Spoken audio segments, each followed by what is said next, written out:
Hi, you're listening to Scribble Talk Teaching, a podcast for bid and proposal professionals. My name is Bhaskar Sundram, and I'll be sitting down with the industry leaders to dive deep into the topics that you, as business winning professionals, can help to grow your career and also our business.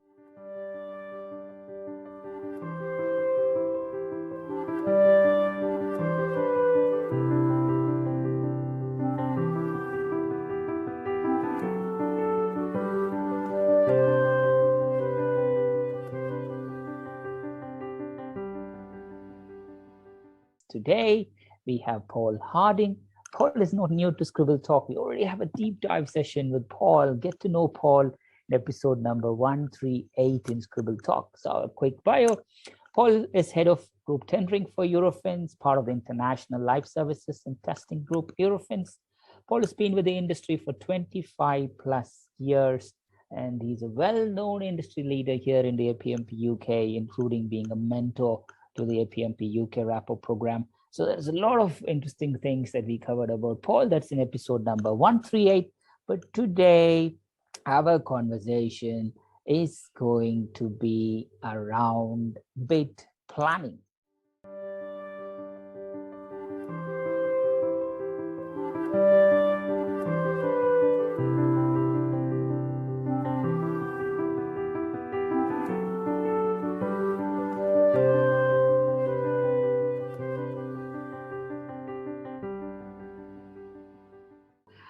Welcome, Paul, to Scribble Talk Teaching. Great to dive deep about bid planning. How are you, Paul?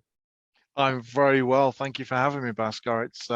It's a topic that's close to my heart. Right. Yes. So let's talk a little bit more about bid planning from your perspective. Why is it important? Well, look, for me, it's about making the most effective output for your input. So realistically, there's an old thing that if you fail to plan, you plan to fail, and I firmly believe that, and in particular believe that a deeper and better understanding of what your customer is asking and why can be built into just about everybody's planning phase. That's a very important point there, Paul. Let's go back, and one of the ways that we use bid planning is through scoring criteria, right? Talk us through why scoring criteria are generally used in a proposal. Well, so I'm talking particularly about public sector tendering here. There are different approaches that can be used in private sector, and they can get away with it. But within the public sector, and particularly within the US and the UK public sector work, scoring criteria are often used as a basis for the assessor to subsequently justify their decision. And if your capture phase has done what it's supposed to do, you'll understand what is important to that particular customer by the weights that they apply to each of the individual sections within a bid. I mean, of particular note, certainly in the last 10 years, I've noticed a greater drift towards organizations scoring almost entirely against the criteria, and much less so having any feeling for what the competition have also done. So you are very much working against the scoring criteria rather than against your competition. So it becomes a job of maximizing your score rather than beating someone else. Totally. That's the important point, Paul. Again, even before we go to the scoring criteria and bid planning, we all receive a tender document, and we are reading the tender document, and we have to write a response. And whatever the success happens is between these 2 pointers. So from your thoughts, what are some of the important activities that happens between reading the question and actually answering the question? Yeah, it's a really good one. I mean, I've delivered this topic in one flavor or another to internal and external training for a number of years, and it's that gap between read the question and answer the question, I've just described as understand the question, because there are three main dimensions that, again, allowing for the fact that your capture team will have done their job and you will know something about this, and this isn't a tender out of the blue that somebody suddenly describes as strategic. You'll be able to read the scoring scheme and understand why things are weighted the way they are. You'll be able to read the evaluation criteria and understand what is important on a broad scale to your customer, potential customer, and you'll be able to read the questions and understand in a detailed way what it is that those customers are expecting to hear or to read, or whatever your particular metric is, within your response to them. So those are sort of the three dimensions. It's the scoring scheme, the evaluation criteria, and being able to break the questions into meaningful things. Getting each of those right doesn't necessarily guarantee a win. You still have to have a good solution, but getting each one of those right will allow you to make better decisions in time to know where you stand in terms of being able to win this particular competition. Does that make sense? It totally makes sense. Paul, why not spend some time on the 3 pointers that you just mentioned, so that people can start? Because as you rightly said, when the tender document arrives, everybody does different things, even though they all have been trained in the standard format, what good looks like, what they need to do to win. But everybody processes the information differently. The starting point for different people is different. But as you rightly said, the 3 points that you just mentioned, let's just talk them through. Yeah. So if you want to start with the easy one, start with the evaluation criteria. Sometimes it's as broad as it's 60-40 quality versus price. And that's what you get, and there are no subdivisions within that. But equally, over the last several years, there's been a rise towards granularity in how those individual scores that make up your technical and your commercial are now put together. And particularly in the UK, there have been a number of other non-technical delivery, non-price commercial aspects that people have to take care of. And those are normally presented to us as part of the guidance for bidders document, which is common in the UK. And those are normally presented to us in terms of a weighting or a total question score. And as you say, anyone who's doing good practice will break that down and will show what the score is per question. One of the things that I like to look at then is to determine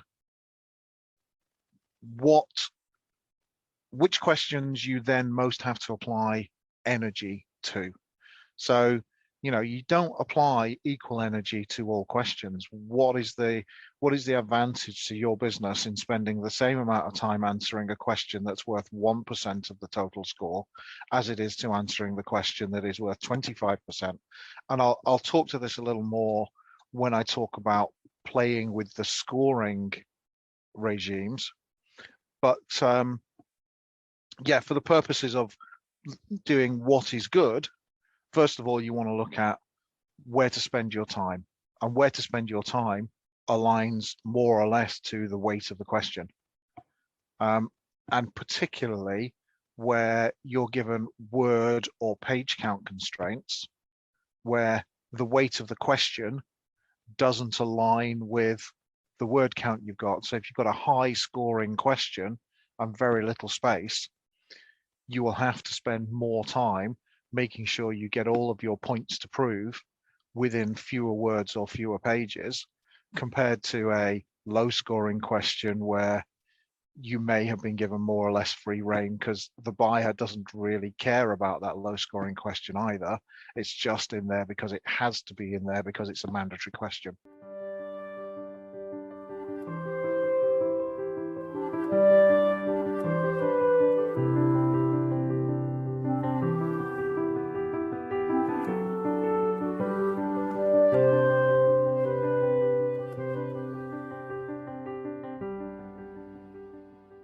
That's a great insight, Paul. Again, when we received the tender document, evaluation criteria, as rightly said, is split between quality and price.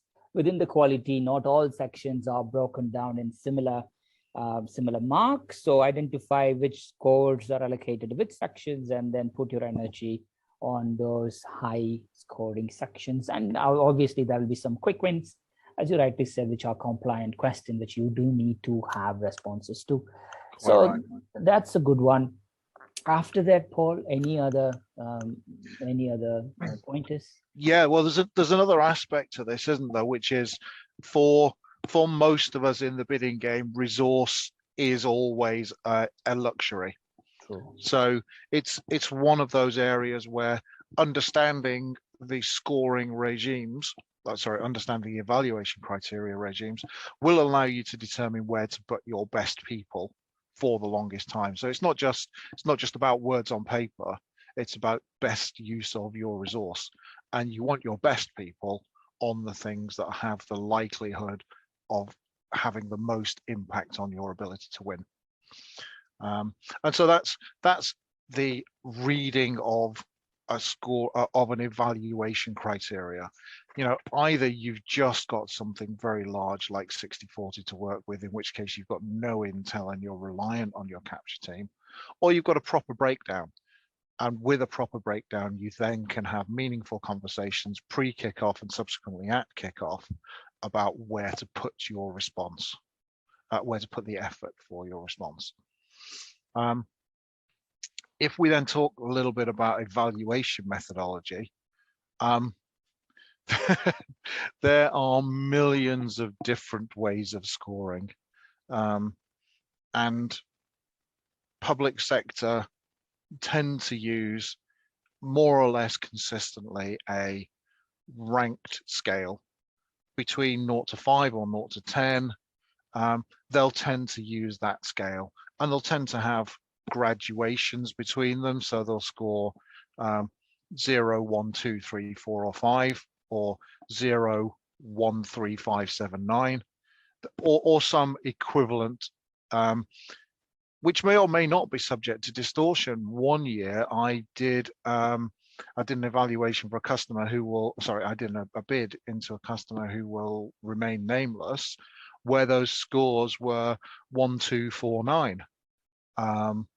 And it was very heavily weighted towards a search for added value, so heavily so that if you could prove that added value, you could get your score criteria way beyond that which someone who was merely good could hope to achieve.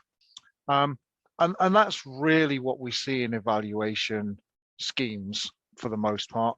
There are straight line schemes, there are logarithmic ones, but usually it's a way of the assessor being able to sit down and go, is the response to this question excellent, very good, good, adequate, or poor? That's a beautiful summary there, Paul. Again, you know what, it's always good to start with end in mind, as you rightly said. That's what you are doing, the evaluation. That's how you can plan it. And resources was a great point in between. It's all great, but do you have the right resources who can help you to pull those information? Okay, Paul, let's continue with the same discussion, Paul. Okay, I've got the tender document and I've read the question, and you are assessing how the submission needs to be done. What are the common mistakes or common learnings that you think people should remember? Well, the first one that gets to me usually is a failure to read that scoring criteria. Sorry, the evaluation scores. So people see a 0 to 5 scale with the headlines of excellent, very good, good, adequate, and poor, and don't read any further to understand what the distinction is between good and excellent, because they're not always the same. The things that buyers are looking for in their written responses particularly can be radically different. Sometimes the difference between good and excellent is just completeness. You know, the criteria will say the response is comprehensive, unambiguous, and demonstrates a thorough understanding of the requirement. Sometimes it's about evidence, and it'll say the response is comprehensive, fully evidenced, and provides details of how the requirement will be met. And sometimes, for example, it's added value. So the ability to scale that ranked order of scores depends on very different things. It's different evidence, different criteria you need to meet in order to score excellent in something that is just about providing completeness than it is for something that's about providing added value. And it works both ways, because if the maximum score you can attain is achievable through delivering a comprehensive, thoroughly understood requirement matrix with details of how it will be met, and there's no extra score for added value, why would your solution need to contain added value? And the same goes the other way. If the only way to climb that scale is to have added value in it, your solution must contain added value if you're intending to win. Wow. Okay. I mean, like, yeah, I think as you rightly said, things that we kind of assume we know, that it's the kind of the thing that always we flip and we forget and we miss points because of these things. Yeah, it's very easy to slide past in the rush of just getting the scoring matrix out. You know, people see a 1, 2, 3, 4, 5 and they think they know what it is.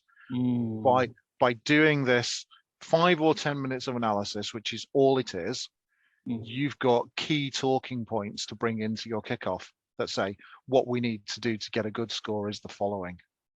Yes, Paul. Now we kind of read through the scoring criteria. We assess the scoring criteria. Okay, 5 has evidence plus all this. These are the important things that you need to consider, etc. And 1 means there is no evidence and there's just some foundational elements are there. So how can bid teams can differ their approach on these schemes? Okay, how can they move from say 1 to 5?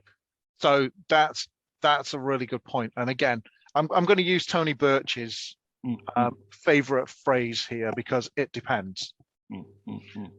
It very much depends on what the scoring scheme is and whether it is about completeness or whether it is about evidence or whether it is about added value or something else. It falls to the bid team then to know what that is that helps you move up through those score criteria, and to make sure that those are written into the prep work that each individual contributor is given. So as an example, I like to give my writers a writing brief that contains the question, the scoring matrix, and wherever possible, the question broken down into its sub-questions that says what we're looking for. And I'll talk to sub-questions and so on later on. But I always make sure that they get that piece of advice that says what we're looking for is a complete response. What we're looking for is an evidenced response, or what we're looking for is a response that highlights the added value of our solution. And it's 5 minutes work for the bid team to add that to their usual writing brief, that they can always then refer back to their SMEs and say, do you remember that piece of paper we gave you to start your writing on? That's the thing which we will eventually be reviewing against.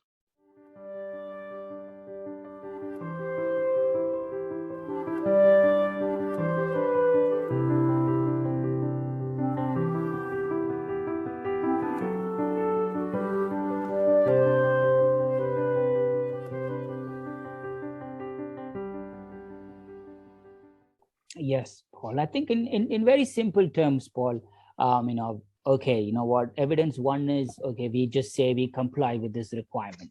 And then here we go, a few lines about it. And now to get to point two is you just add a little bit more meat towards it from the SMEs to add it.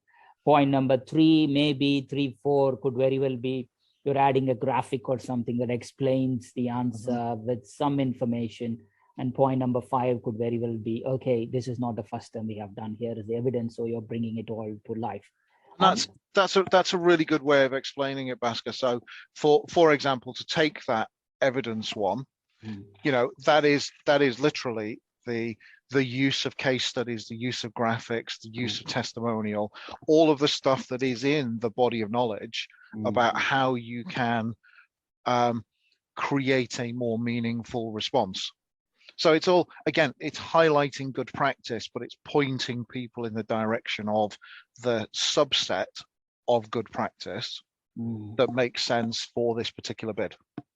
Totally, Paul. I think as more and more online submission kicks in, where our responses is now in one column of an Excel sheet, we are not actually in a great position to actually convince the customer or actually write a very profound response to a question. During that point, Paul, how do we kind of improve our score? Because either way, in good old days, you can have a Word document or a printed document. You could convey a lot of information, but now we are constrained in a kind of online submission where the response either goes into an online box or it's a simple Excel template.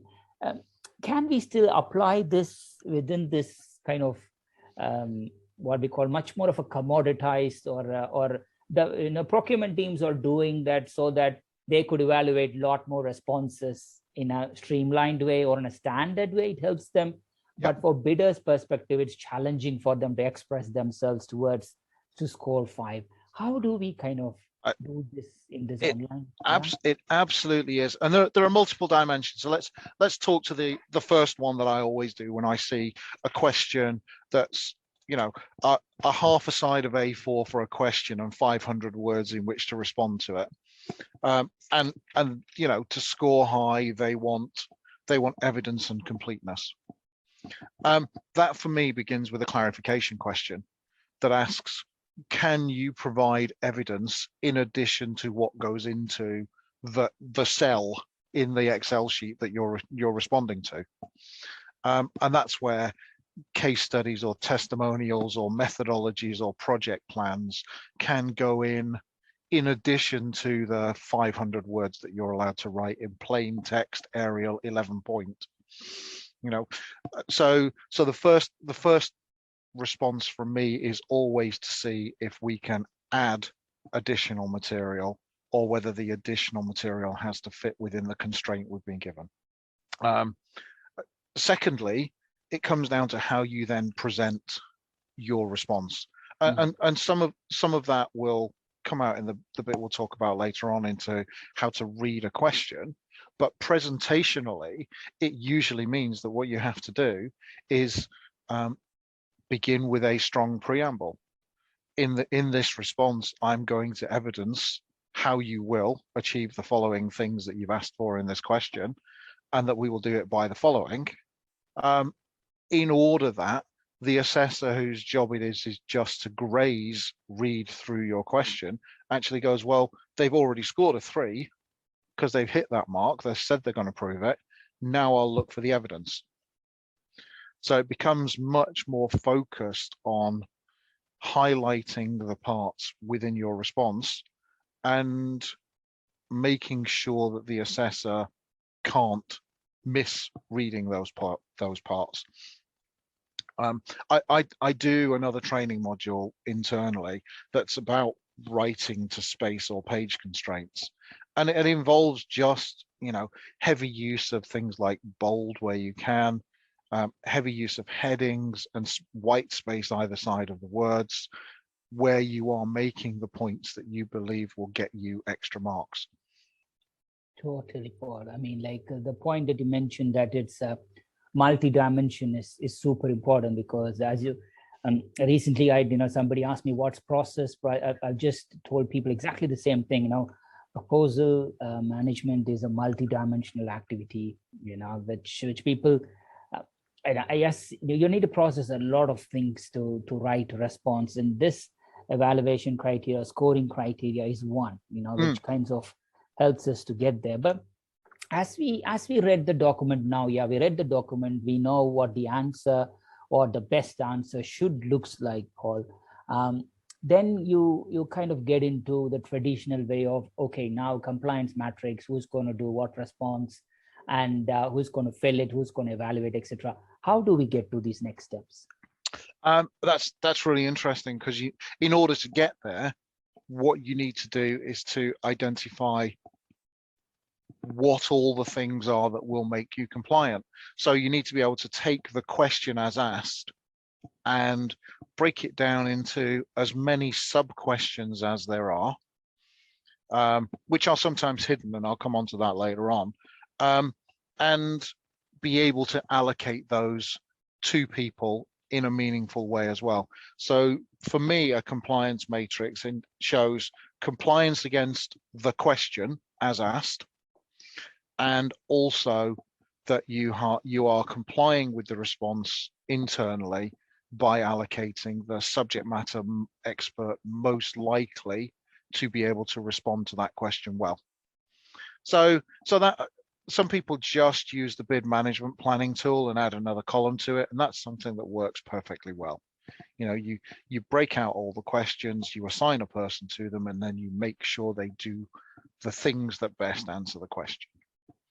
But I prefer to use a separate sheet on my bid management tool in order that all of the individual sub questions are broken out and can be allocated to individual people on the off chance that a question contains multiple parts that need to go in different directions. Totally, Paul. I think, as you rightly said, compliance means that there is this minimum pass mark that's required.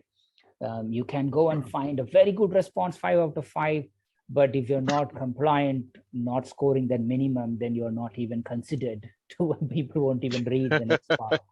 So exactly that. And of course, a part of that is that if you've glance read or misread the question, dragging content from stock and trying to shape it to fit may not work in the same way, because you're not answering the question as asked. What you're answering is a question that's somewhat similar, but isn't actually the question asked. And I've compared this to like a history exam, where somebody goes, "Can you tell me all about Christopher Columbus discovering America?" And your answer goes, "Christopher Columbus discovering America was a lot like the English Civil War. Let me tell you all about the English Civil War." Yeah. It's an attempt to answer the question by giving them info that you already have, and that's a certain way to not maximize your score. Totally. It doesn't matter what question you're going to ask me, I'm going to answer because this is what I have. it's what I've got. And that's, of course, that in inverted commas, that senior management approach of this is a lot like the thing we did last time, doesn't take into account the nuance of the fact that the questions you are being asked may not be the same, even though the specification is broadly similar.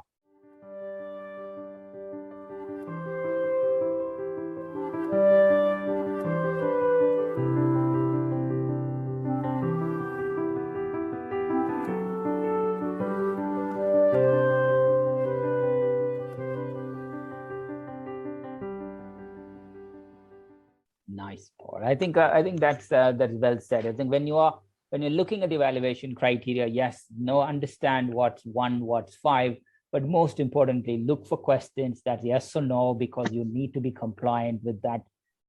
If you're not compliant, then you just lose a proposal. I think that's absolutely important. I think when you're starting to write, focus on your compliant questions, ensure that they're compliant. If not, how can you get compliant? Either during the bid process or immediately before contract goes live, etc. That's important. Again, that's an interesting term that you used while talking, which is like organizations tend to focus, on two ways. One is either they focus on scoring against the criteria rather than against the competition. I mean, like, what's the difference between that, Paul? Well, so in the private sector, you have much more of an opportunity to sit down and discuss what the distinction is between you and perhaps the incumbent or perhaps a challenger who's working on any particular bid, and to ghost, which is lay out their flaws in a non-apparent manner, to ghost their solution within the body of your text, and make people go, okay, this bidder has said that anyone who uses this way of working is 10 years behind the curve. This other competitor says that's the only way that they can do this. Maybe we need to be asking some questions. Whereas in the public sector bids, it's much less likely that something like that can be considered by the evaluators because they're constrained by a quite formulaic way of scoring. That's an important point, Paul. Again, what scoring against the criteria, scoring against the competition, just keep that in mind as well. If possible, how can you also score 1 or 2 extra marks by kind of, as you rightly said, using ghosting and stuff around it. But again, the other key point while looking into this, Paul, is how can we kind of differentiate ourselves from good to excellent responses? Because one, as you mentioned, it's about completeness. The other one you mentioned is about evidence.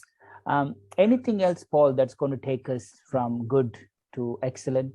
Yeah, so I mean, this is what comes through in kickoff, solution design, response build, and then into review. Because what can ensure that difference comes through is making sure that your SMEs continue to focus on those things that are important. So you as a bid manager or a bid director or a bid executive of some description should know from your pre-kickoff activity what it is that makes the difference.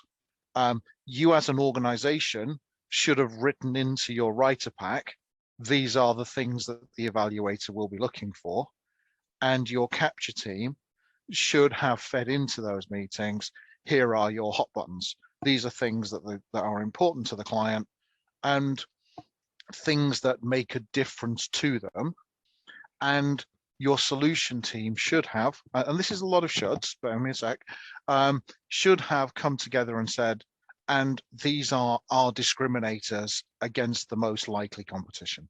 So with all of those shoulds, a bid executive or bid manager should be able to help an SME sculpt their answer to make sure that it includes things that make those extra steps.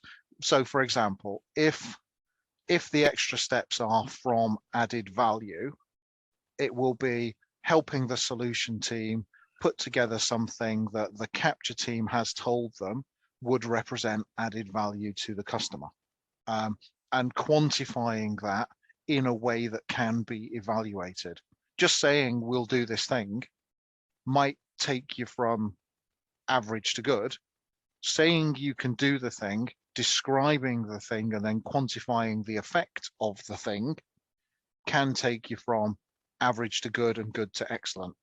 So our job then becomes one of helping the SMEs draw excellence out of their words on paper, whatever excellence looks like, as we have been informed by the capture team and our operational colleagues who would be the ones responsible for delivery.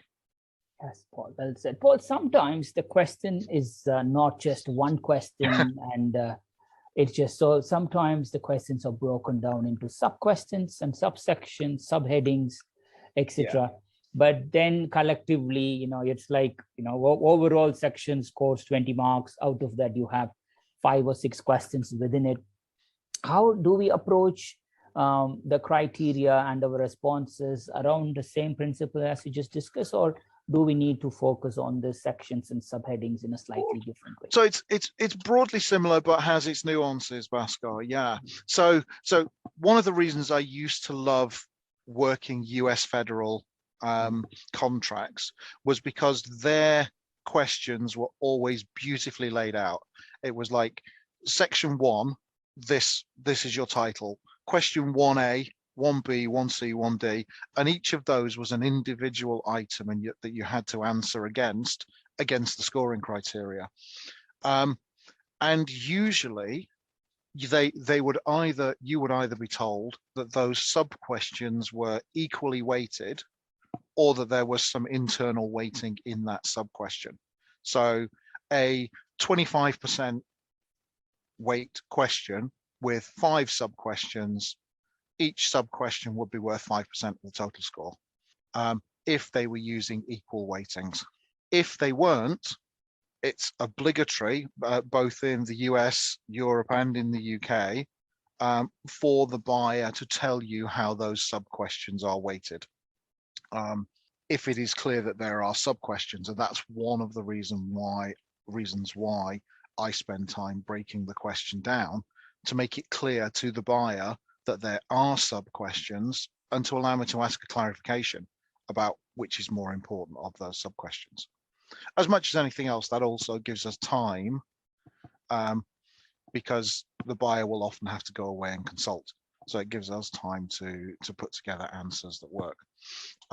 There are other ones where you see question 1, 1A, 1B, 1C, 1D, and provided those are equally weighted, you can spend an equal amount of time on it. But there are other questions where the phrasing of the question can be easily misinterpreted. And the phrasing of the question, I have, if you bear with me a second, I have one that is a perfect case study that came from a bid I did about 5 years ago, and I always use this one, and I'm afraid it's rather long, but if you bear with me a sec, I'll go through it. So it says, please describe your implementation and exit processes. How will they meet our requirements in terms of transferring services from our existing suppliers, replacement of obsolete assets, testing before service cutover, service continuity, including rollback plans, and handover to ongoing service delivery. That's 2 sentences.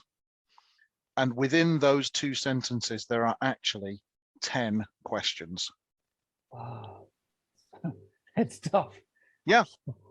And so for you and I in this game, it's our job to understand that what they want are those 5 things: transfer, replacement, testing, continuity, and handover. They want a plan and a solution for that in implementation, and a plan and solution for that in exit. And it's very easy for any author who isn't given a compliance matrix that says these are the things we're looking for and this is how you prove those things, to miss one of those 10 by reading those 2 sentences. And it's very easy for a layperson rather, to read that question and just go, well, what they're looking for is our implementation plan, isn't it?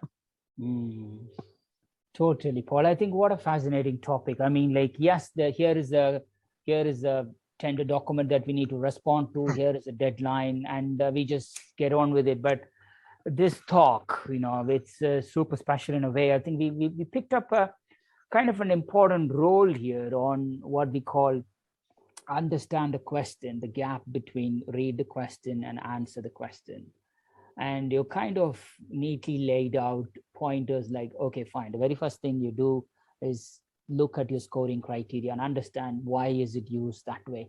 Then you're not just reading the scoring criteria, you need to understand how the scoring criteria is assessed, how things are assessed. So then you get into that world to understand what's 1, what's 5, and read, importantly, what's completeness, what's evidence, and what's in between. How can you score extra marks around it?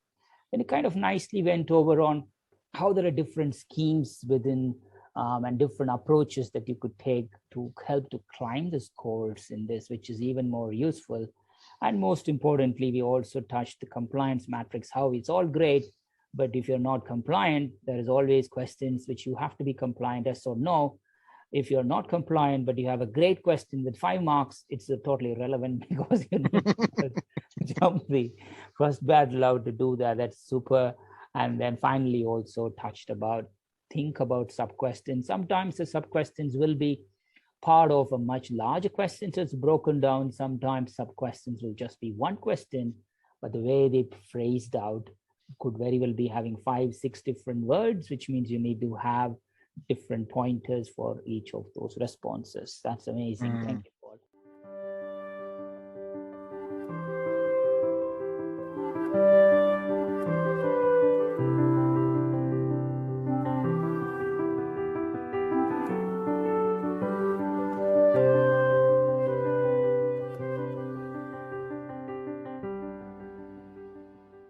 Anything else, Paul, before we close this? Yes, there is a scoring criteria. Yes, there is the weightages associated to it. Final pointers, the do's and don'ts for this.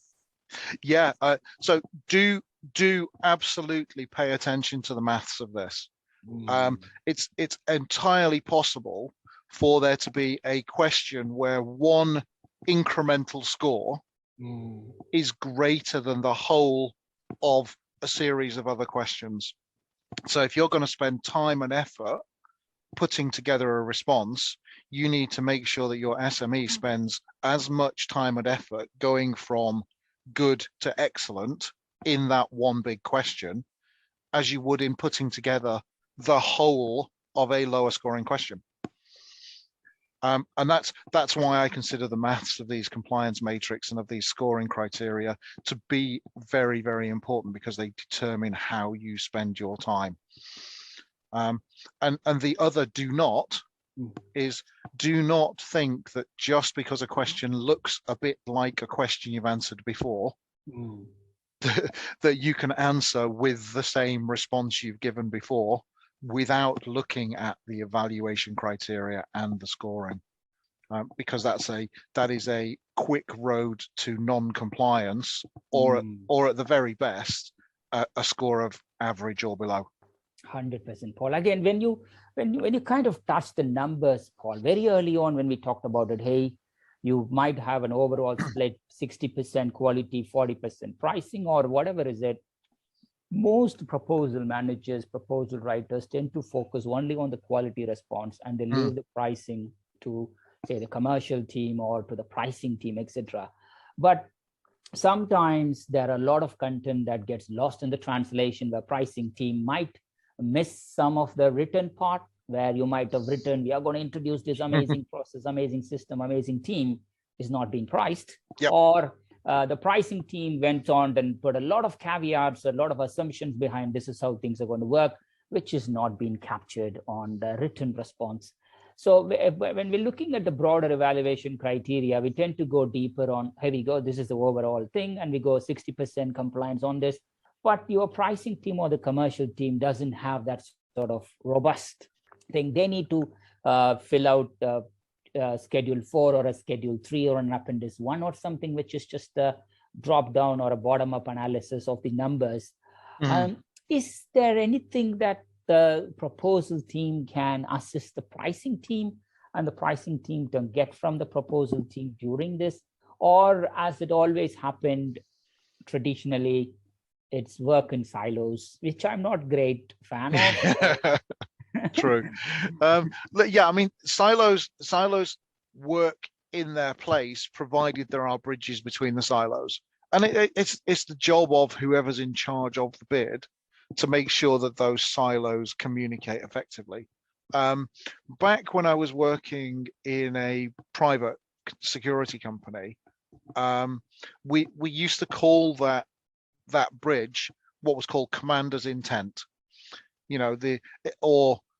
So it was the direction of travel that the CEO or the commander at the time set, and they said, this is how this is going to work, and it would flow across into the solution design concept of operations for those who are dealing with US federal. So it would go into the solution design, and that would then go into our storyboards. What would subsequently happen is that the broad picture would be baked into the cost modeling as you were starting to build pricing. And then as you went through iterative drafts, so as you hit your review cycles, the pricing reviews were happening in parallel with the solution reviews. So for those, particularly those with added value, you have to bake in more than one touch point.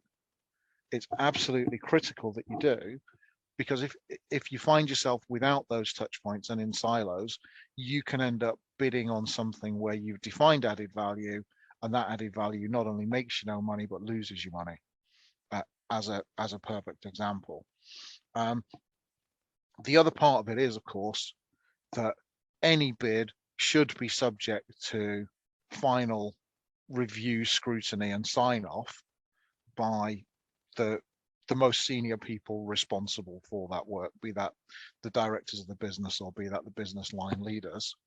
And they should, again, I'm using a lot of shoulds, in any sane world, they should understand throughout the process what it is that's being proposed as a solution that is not business as usual.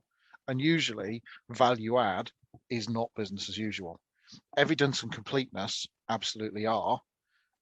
So if you're putting together a bid response with those, you can put together a business as usual with a flavor response. But certainly if you're adding value or offering discount or offering incentive, your signatories ought to at least know that as well. And that should come up through your solution review and then subsequently your red team review process to make sure it's mapped across into pricing. Well said, Paul. Again, that's super important. I think while it's important for you to score maximum marks in your 60%, when the project fails, they always blame the pricing. So there's no point blaming the pricing. I know, but that's what governance reviews are for, isn't it? Where the more senior people in the organization get a chance to sit down and go, can we afford to offer this solution this way? Compared to, can we afford to lose this contract? And that's your balancing act, and that's where your price to win experts make their rock star salaries, because that's the point at which the decision making on any bid of any magnitude hits the proceed, halt, go, no go, bid, no bid, whatever you like to call it at that stage, to gate, to proceed, to submission. Nice, Paul. Well said. I think, while evaluation criteria is focused on quality, don't miss out the pricing point where possible. Spend some time in understanding how pricing works, what the pricing submission is, rather than just to rely on them to give you a thing and you just simply submit it part of the thing. So and you make a very good point there, because again, pricing submissions, price evaluation varies as widely as technical evaluation. We focus more or less on technical here, but pricing evaluation, I've seen schemes that rank bidders and then allocate you a random percentage dependent on where you are in that ranking. Yes. I've seen lowest price technically compliant bids where your technical gets you through to be put in a pile, and then they take the top one off the pile, and if it's the cheapest, they'll use that one. And I've seen evaluation criteria where the price evaluation has been either straight line or some random logarithmic function of the lowest priced bidder, where everyone's just comparison scored against lowest price. All of those have their place, but all of them you need to governance very differently, because the intelligence you will need from the market and particularly around what the competitors are doing will have a greater impact in some than in others. Lowest price technically acceptable is a perfect example of that. If you don't have the lowest price, it doesn't matter how good your bid is. Well said, Paul. That's super important. Again, that's it. Again, hope it's a very, very important conversation, because at the end of the day, we all are bidding to win. We all not are bidding to say, okay, we were nearly close. Nobody remembers the second person, as they say, or the second winner. It's always going to be the winner. So, I hope this conversation was useful, but thank you, Paul. I think what a detailed description of something that we normally take for granted, which is like, here we go, read the question, let's get to the writing part. But in between reading the question and answering the question is the gap. And that's how much we understand the question. And thank you for laying the principles behind it, both on the evaluation side and how we can connect the evaluation from the quality side into the pricing part of the submissions as well. Well said. Thank you so much, Paul. It's always been a pleasure to have you within Scribble Talk here. We will, of course, interview you again for another topic. But until then, stay healthy, stay happy, and look after yourself. And I'll speak to you very soon, Paul. Thank you. Thank you, Bhaskar. Take care. To our listeners, thank you so much for tuning in. Please visit batchyscribble.com/podcast to listen to this episode and check out any of our other previously recorded episodes. If you've enjoyed today's interview, don't forget to subscribe, review, and share the Scribble Talk podcast. We hope you'll check out our next episode where we interview another industry expert and special guest. Until then, it's Ashley Kays, Bhaskar Sundram, signing off.